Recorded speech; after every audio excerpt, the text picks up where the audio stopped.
Samuel David ministries సహకారంతో విజయవాడలోని పలు ప్రాంతాల్లో అనేక మందికి భోజనం పంపిణీ చేస్తున్నారు.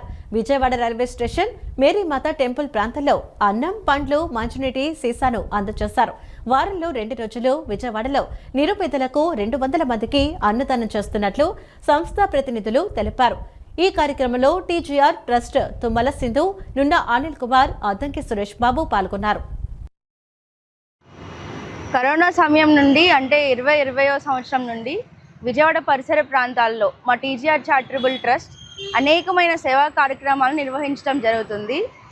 పేద ప్రజలకి అన్నదానం చేయడం జరుగుతుంది. అలానే చలికాలంలో రోడ్డు పక్కన పడుకుంటున్న నిరుపేదలకు దుప్పట్లు పంపిణీ, ఎండావాన కాలం నుండి రక్షణ కోసం అంబ్రెల్లాస్, అలానే దోమల తెరలు, వాళ్ళు వేసుకోవడానికి చెప్పులు, అలానే మురికివాడలో ఉంటున్న స్లమ్ ఏరియాస్లో ఉంటున్న ప్రజలకి, పెద్దలకి, చిన్నపిల్లలకి బట్టలు పంపిణీ చేయడం జరుగుతుంది. అలానే వాళ్ళ ఎడ్యుకేషన్లో కూడా హెల్ప్ చేయడం జరుగుతుందండి. మాతో కలిసి మీరు నడవాలనుకుంటే మా టీజీఆర్ చారిటబుల్ ట్రస్ట్ని మీరు ఖచ్చితంగా సంప్రదించవచ్చు.